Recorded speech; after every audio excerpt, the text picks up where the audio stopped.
Hey everyone, welcome back to Backlog Journal, the show where I talk about games I've been playing. And in today's video, we're going to be talking about Mega Man Battle Network. So with the recent release of the Mega Man Battle Network Legacy Collection, I figured this was probably the best time to try to get into this series again. Back in the day, I was a pretty big fan of Mega Man despite not really being good at any of the games, and this was mostly thanks to the really good collections that we were seeing during the GameCube and PlayStation 2 era. I remember back on the GameCube, I had the original Mega Man collection, which featured Mega Man 1 through 8, and then over on the PS2, I had the Mega Man X collection, and I played these games so much, but I never really got very good at them. But I was so into this character and the character designs and the world, the setting of Mega Man, and I kind of was looking for a way to get deeper into this series with games that kind of suited my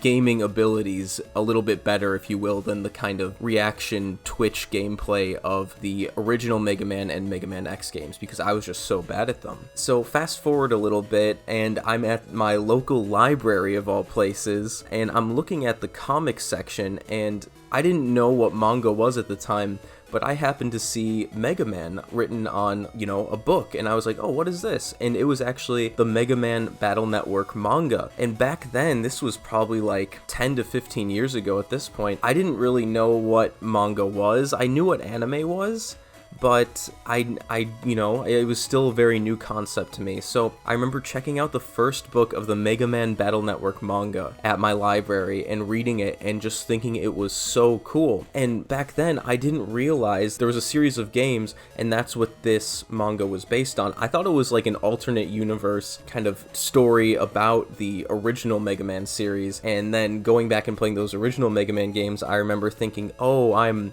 this little net navvy thing, and I'm hacking into all these appliances and stuff, and that's where these levels are taking place in the in Mega Man 1, 2, 3, all of those. And I was like, oh, okay, so that's why everything's all like robotic and stuff. But no, I was wrong about that. So then fast forward a little bit to when I'm in high school. My friend jailbreaks my iPod Touch for me and shows me how to put emulators on it. And of course, one of the emulators I had to have was a Game Boy Advance emulator, and one of the first games I decided to try on it was the original Mega Man Battle Network, because at that point I knew what the games were, and I just never managed to find a copy of them. And back then, I didn't shop online really or anything, because, when you're a kid, you don't have a credit card, and it was just kind of awkward to ask my mom to use her credit card to buy things online back then and tell her I'd pay her back, and I would pay her back, but, it's hard being a kid when you don't have your own way to buy things. So yeah, I emulated the original Mega Man Battle Network on my iPod Touch of all places. Like, this is like, 10 or so years ago, and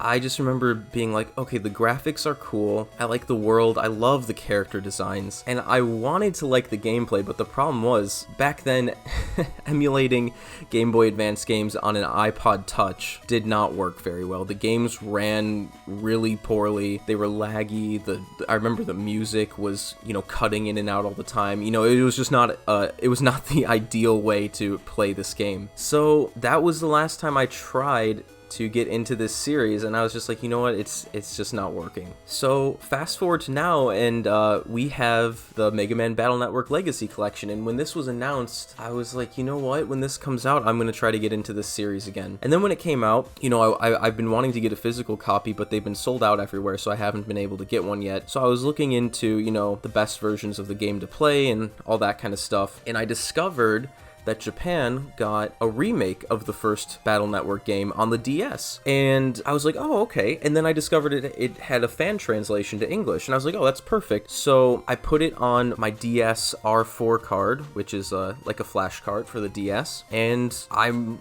absolutely loving this game. I'm already almost done with it. It's a short game, and that's kind of one thing that's really appealing to me about the Mega Man Battle Network games, is they're short RPGs, and that's something I wish we could see more of. I appreciate, the nice 10 to 20 hour length RPG every now and then. So yeah, this remake of Mega Man Battle Network 1 is really cool because it adds a whole bunch of quality of life improvements, my favorite of which being that the touchscreen is actually used to display a map when you're in the dungeons, And this is so useful because the dungeons in this game, they're just these crazy mazes, and if I didn't have a map, I don't know if I'd even want to play this game at all, because I would just be getting lost constantly and not know where I'm supposed to go. And another thing that's cool about this remake on the DS is it added a whole new story scenario that actually I was expecting it to be like in the post game, but actually right in the middle of the game they added a new story segment, which is actually a really cool crossover with the Mega Man Star Force universe. And it had a completely original boss. It was this really cool robot called Clockman, and once you beat him you get his chip and you can summon him into battle. And speaking of battles, I love the battle system in this game so much. It's like this crazy combination of a card battling game, because you have these chips and each time it's your turn you're given 5 chips to choose from, and these are basically like cards, and each one has either some kind of attack or you can heal, or in this game you can actually summon previous bosses that you've defeated, kind of like, you know, Final Fantasy with summons. So you've got this really cool mix of ideas for a battle system. You've got card game, you've got kind of like Final Fantasy style summons, and then it's also an action game where you're actually dodging the enemy's attacks, moving around the battlefield and shooting at them, and like your shots can miss if you're not lined up with the enemy, and it makes the gameplay and random encounters a lot less, you know, mundane feeling like you would expect in a Game Boy Advance era RPG. Not that traditional turn-based RPGs are a bad thing, they're one of my favorite genres ever, but the unique battle system in this game, and I assume for the rest of the series, really keeps the adventure feeling fresh at all times. You know, you're always thinking when you're in a battle, even if it's against a really low-level enemy, you're just like, alright, how can I just clear this guy out as quickly as possible? And that's always really satisfying to do. Another funny thing is, when I was researching the best way to get into the Battle Network series just recently, I found this video, and it's so funny, the opinions that some people put out there on the internet. I don't want to, you know, get too specific with who this person was or anything, but they're like this big fan of the Battle Network series, and they're like, the best way to get into Mega Man Battle Network, and they're going through each game chronologically. They started the first one, they go, oh, you know, yeah, the first one, it's a classic, but it hasn't aged that well. And then they get to the second one, they're like, yeah, this one's pretty good, but it hasn't aged that well. They get to the third, fourth, fifth, they're saying the same thing about all of them, and then they get to 6 and they're like, oh, okay, this is the best starting point. And I'm just like, so you're telling me that back in the day, like, people were just going through each game and being like, oh, Mega Man Battle Network 1, 2, 3, 4, 5, oh, none of these were that good, but 6, that's where it's at, you know? It's like, how did people get into the series back then if if the first 5 games apparently aren't that good? And I'm glad I didn't listen to that guy, because I've really been enjoying the very first Mega Man Battle Network. Even though I am playing a slightly better version than the original, I'm sure that the Game Boy Advance version is still fine to go back to on the collection on the Switch, which I do still want to pick up once I finish the remake that I'm playing right now, because I do want to get into the rest of the series. My one complaint with the game, though, is that sometimes it is very, very hard to know where you're supposed to go and what you're supposed to be doing, just occasionally.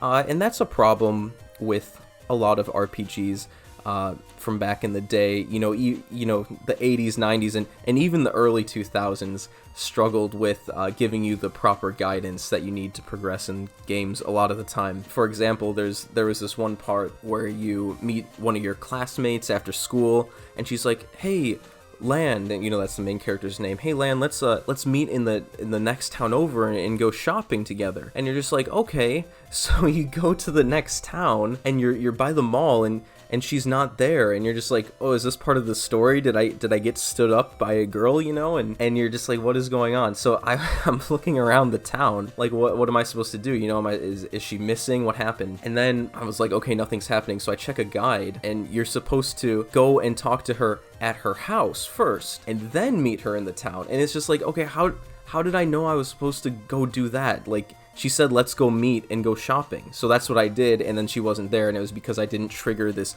other little line of dialogue in a completely different third location. And it's just stuff like that does kind of get annoying sometimes. But, you know, there's a lot more to this game than just stuff like that. So obviously it is a minor complaint, but it is one of those games where you might find yourself checking a guide every now and then. And if you are playing the DS version, I would say this is definitely the best version to play, just in terms of the map alone.